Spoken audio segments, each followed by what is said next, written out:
Video lecture में हम लोग डिस्कस करने जा रहे हैं properties of EM wave in dielectric medium.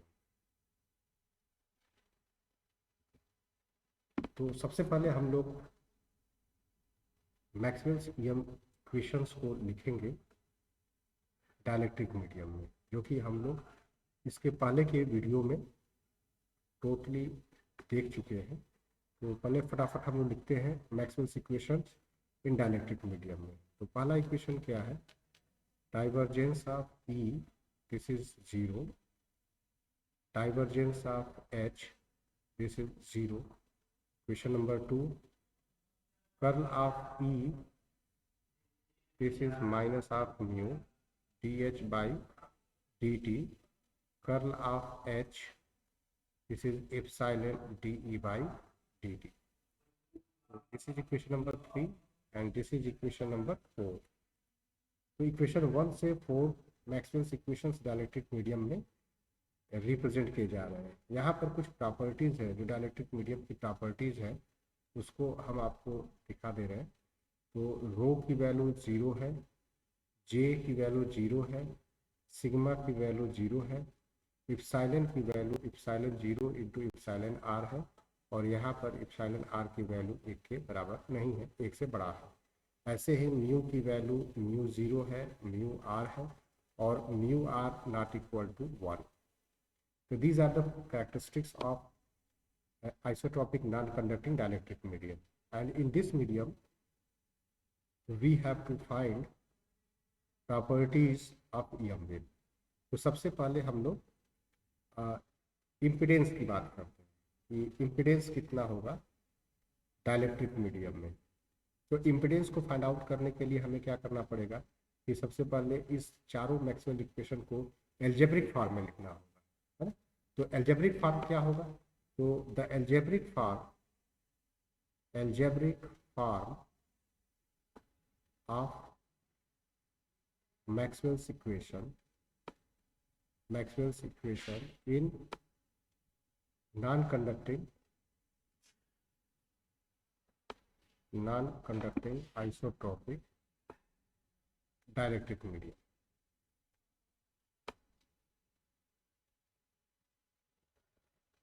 Medium are. तो इसको हम लिखे वन बाय वन। तो पहला इक्वेशन क्या होगा? k dot E is equal to 0, this is equation number 5। k dot H, this is 0, this is equation number 6। And k cross e, this is mu omega h, this is equation number 7। and k cross h, this is minus epsilon omega e। अब ये कैसे equation को लिखा गया है, इसको हम इसके पहले के वीडियो लेक्चर में कंप्लीटली डिस्कस कर चुके हैं। Now we have to conclude equation 5 to 8 from equation 5 and 6, we may conclude that the field vector k is perpendicular to both E and H. However, from equation 7, we may conclude that the field vector H is perpendicular to the plane containing k and E, which means that H is perpendicular to both k and E.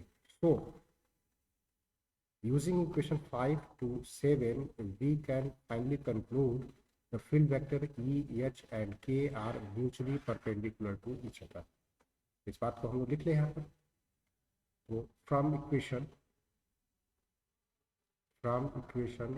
5, 6 and 7, we may conclude that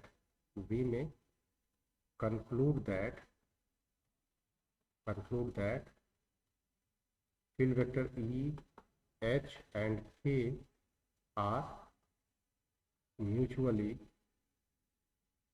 perpendicular। Okay, एक property हम लोग discuss कर दिया। अब अगर हम लोग equation 7 और 8 को अगर हम लोग स्केलर फॉर्म में लिखें, तो the scalar form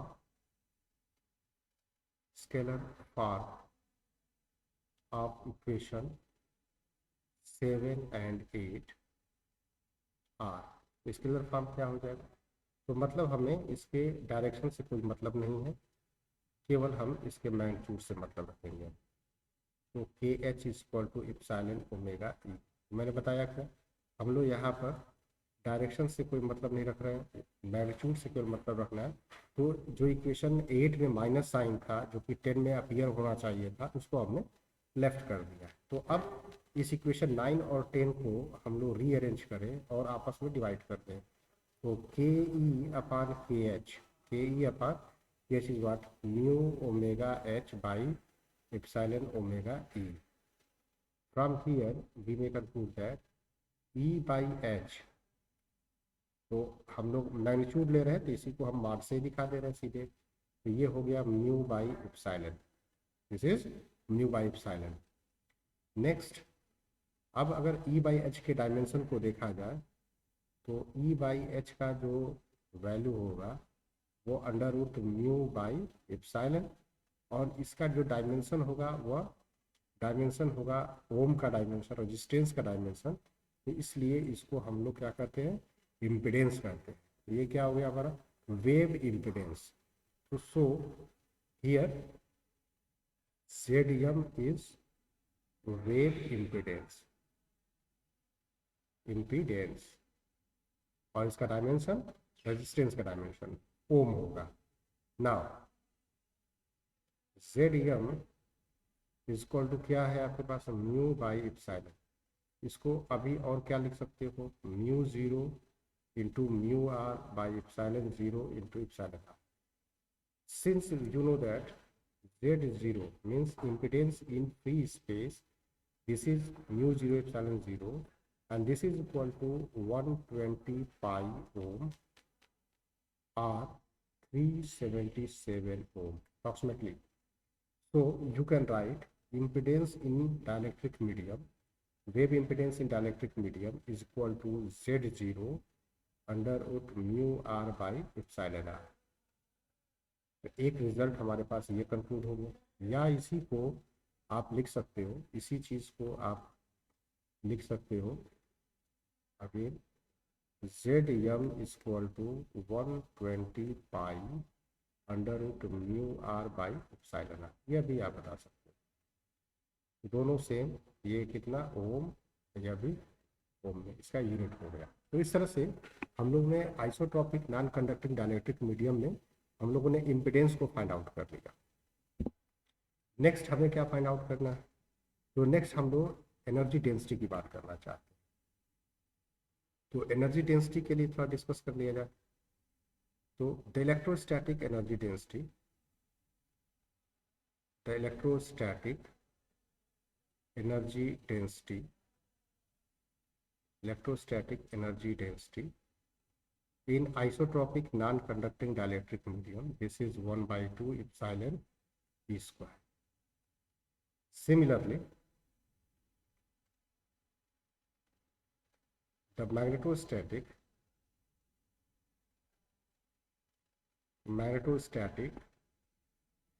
energy density in isotropic non-conducting dielectric medium, this is 1/2 mu h square।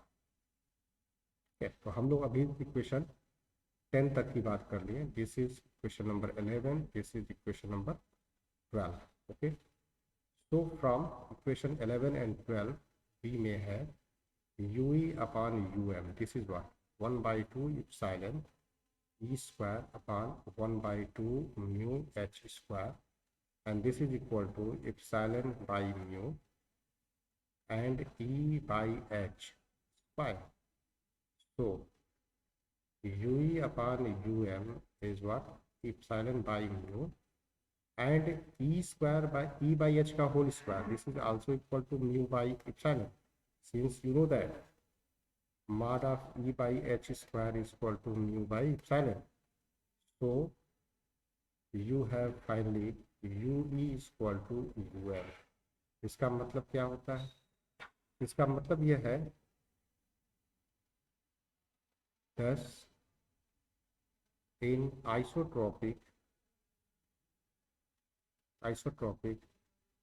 non-conducting dielectric medium,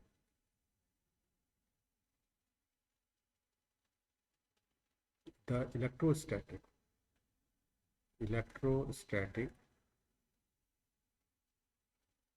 energy density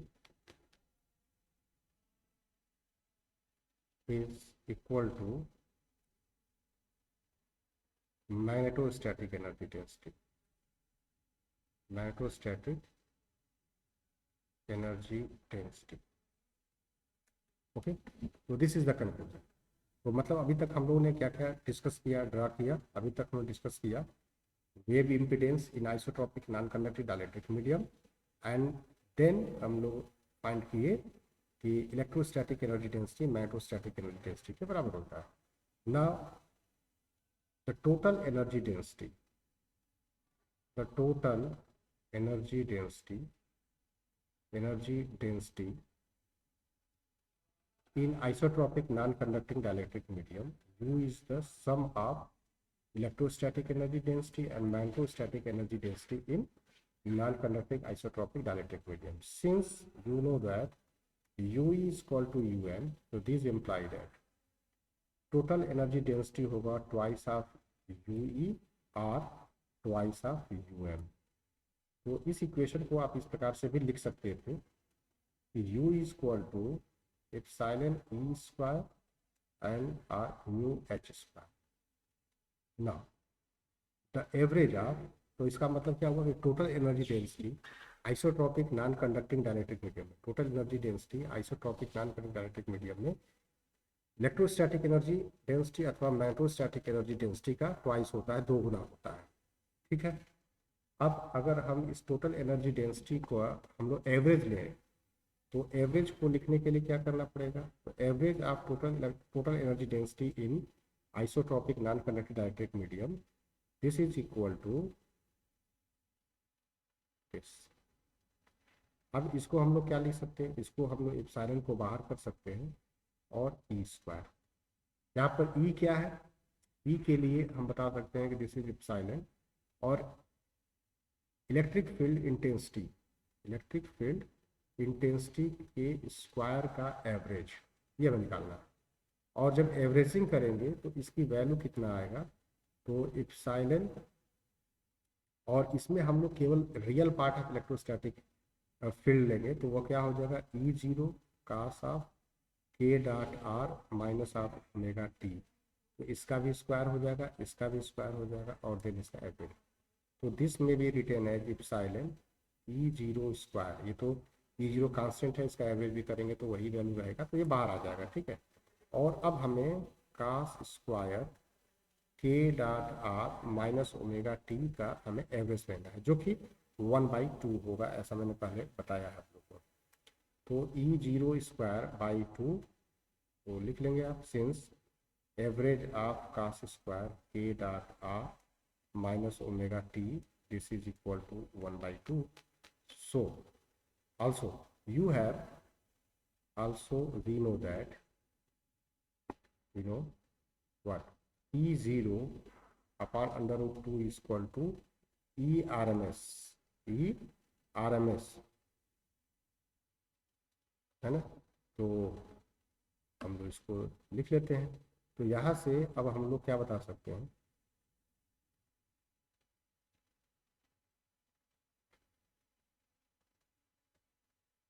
तो यहाँ से अब हम लोग लिख सकते हैं,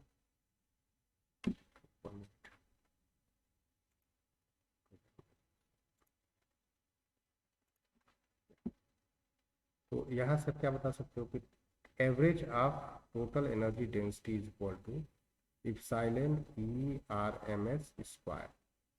this is the next finding, and this is equation number 13. ये आपका 13 नंबर. तो अभी आप लोगों ने फाइंड आउट किया टोटल एनर्जी डेंसिटी का एवरेज. अब नेक्स्ट हम लोग इसके बाद फाइंड आउट करेंगे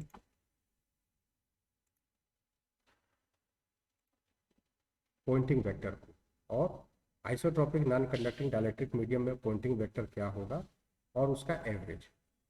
तो नेक्स्ट प्रॉपर्टी है pointing vector in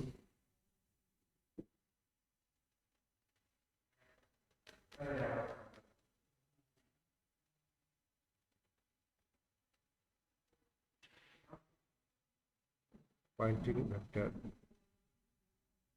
in non-conducting isotropic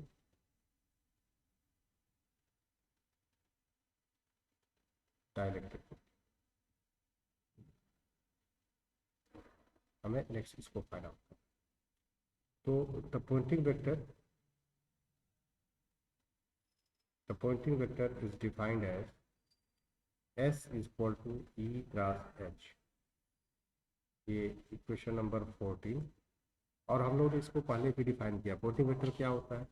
तो along direction of propagation of energy unit area of cross section, मतलब direction of propagation of energy के नॉर्मल परपेंडिकुलर प्लेन में unit area of cross section के about unit time में कितनी energy flow करती है, that is called Poynting energy, या इसी को हम लोग पावर फ्लक्स भी कहते हैं। तो इसको अगर ग्राफिकली समझा जाए तो अगर ये जेड एक्सिस है, ये एक्स एक्सिस है और ये वाई एक्सिस है, तो ये हमारा प्लेन है जो इस जेड एक्सिस के परपेंडिकुलर, मतलब एक्स वाई प्लेन जो है वो जेड एक्सिस के परपेंडिकुलर है। तो direction of propagation of energy, तो यह फील्ड वेक्टर ई को हमने यहाँ पर दिखा दिया है कि नहीं। और इसी प्रकार से फील्ड वेक्टर एच को हम लोग अगर दिखाएं तो this is field vector H. Clear? तो ये फील्ड वेक्टर एच हो गया और ये फील्ड वेक्टर ई हो गया। ठीक, तो फील्ड वेक्टर ई जो है वो एक्स जेड प्लेन में है और फील्ड वेक्टर एच जो है वाई जेड प्लेन में है। ओके, तो इस तरह से कहा जाए कि जेड एक्सिस के नॉर्मल प्लेन कौन सा? X Y plane.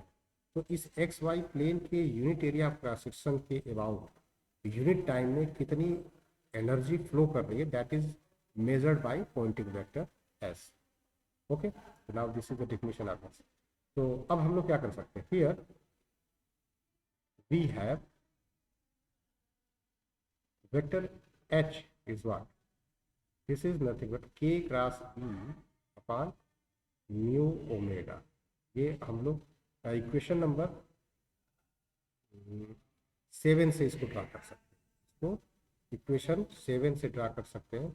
और अभी ये हमारे लिए इक्वेशन नंबर क्या हो जाएगा? 15 हो जाएगा। This is equation number 15 for us and this may be written from equation 7। तो वहाँ पर क्या लिखा था हम लोग? K cross E equal to mu omega H लिखा था, है ना।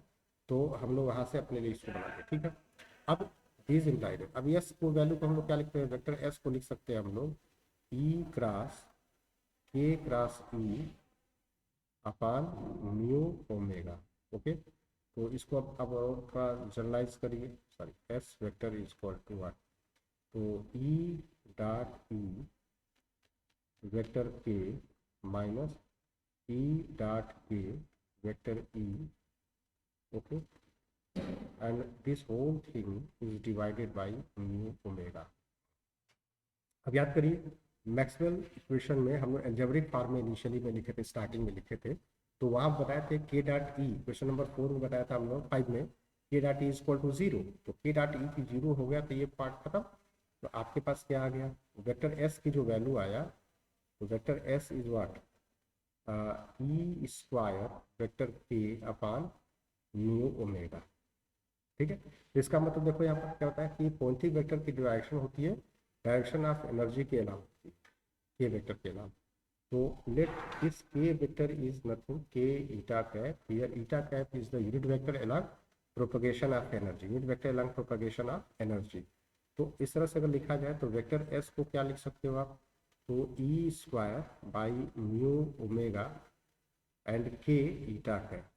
ठीक है, तो वेक्टर एस को क्या दिखा सकते हो आप? E square by mu omega by K, है ना, और ईटा है। Since you know that omega by K is what? The velocity of wave और फेज वेलोसिटी और वी या सिंपली वी भी लिख सकते हो। तो this S is what? E square by mu V eta cap. तो अब यहाँ से बता सकते हो कि पॉइंटिंग वेक्टर क्या है? Direction of propagation of energy के अलाउंग है, ईटा कैप के अलाउंग है। ठीक है, ये तो आपको मैं छूट गया। Now since you know that v is what? V is equal to 1 by under root mu epsilon, or 1 by v is what? under root mu epsilon। तो इस तरह से अगर हम लिखें तो वेक्टर s की वैल्यू कितना हो जाएगा? वेक्टर एस की वैल्यू हो जाएगा ई स्क्वायर बाई म्यू, और यहाँ पर अंडर रूट म्यू एप्सिलॉन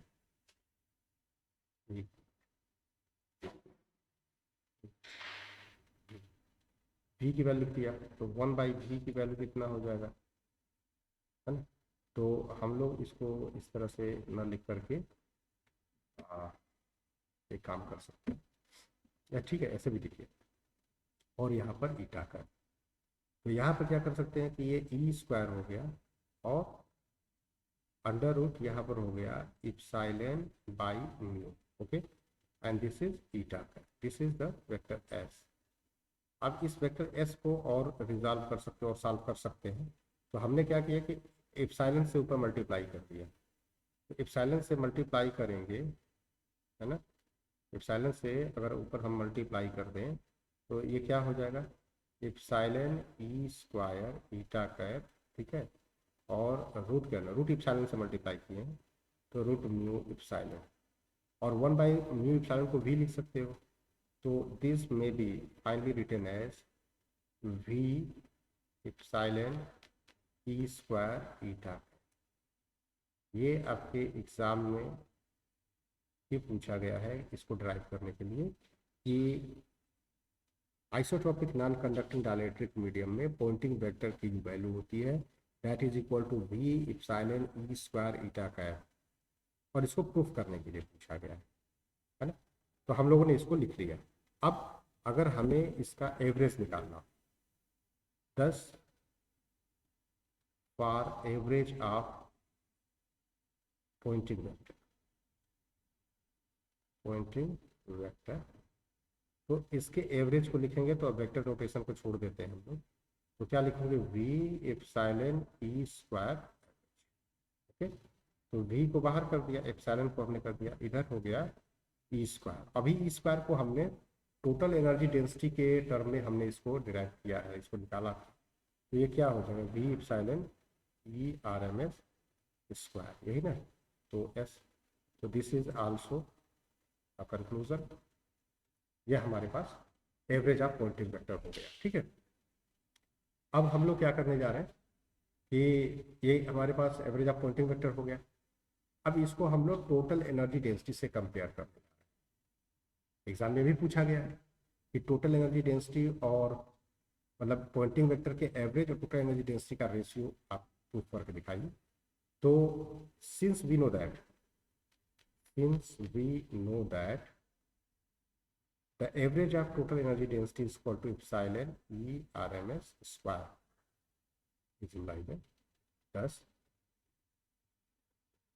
अब average of pointing vector upon average of total energy density, this is what, so V epsilon E RMS square upon epsilon E RMS square cancel out हो जाएगा, तो finally क्या मिलेगा, average of pointing vector upon average of total energy density, this is nothing but equal to speed of EM wave in isotropic non-conducting dielectric medium. So here you can say the average of pointing vector is equal to v times of the average of total energy density। इसको भी exam में आपके exam में proof करने के लिए दिया गया है। तो अभी तक हम लोग ने सभी प्रॉपर्टीज को डिस्कस कर लिया, तो वन बाय वन हम लोग समरी कर तैयार कर लेते हैं। तो पहला हम लोगों ने क्या प्रूफ किया, फर्स्ट पार्ट प्रूफ किया हम लोगों ने कि field vector E H and k mutually perpendicular, है ना, are perpendicular to each other. Second point क्या बताया हम लोगों ने कि इलेक्ट्रोस्टैटिक एनर्जी, सॉरी सेकेंड तब हमने सेकेंड पॉइंट बताया, डिस्कस किया कि वेव इम्पीडेंस इलेक्ट्रिक मीडियम में या फ्री स्पेस के सापेक्ष under root mu R epsilon upon epsilon R times होगा, या 120 pi under root mu R epsilon R ohm के बराबर होगा। तीसरा पॉइंट हमने डिस्कस किया, electrostatic energy density is equal to magnetostatic density. Next 4 हमने प्रूफ किया कि टोटल एनर्जी डेंसिटी का एवरेज जो होगा वह epsilon E R M S square के बराबर होगा। इसके बाद नेक्स्ट हमने 5 पॉइंटिंग वेक्टर एस को हम लोगों ने फाइंड आउट किया वी एप्सिलॉन ई स्क्वायर ईटा का, इसको हम लोगों ने प्रूफ किया। और 6 नंबर पॉइंट में हम लोगों ने एवरेज ऑफ पॉइंटिंग वेक्टर को फाइंड आउट किया, this is v epsilon E R M S square. And 7th property को हम लोग डिस्कस किया कि टोटल पॉइंटिंग वेक्टर के एवरेज और टोटल एनर्जी डेंसिटी का जो एवरेज होता है and that is constant and equal to the speed of M wave in isotropic non conducting dielectric medium. तो हम लोगों ने इस तरह से आइसोट्रोपिक नॉन डाइलेक्ट्रिक मीडियम में संबंधित ये वेव की जितनी भी प्रॉपर्टीज थी उसको हम लोगों ने 1 by 1 डिस्कस कर लिया।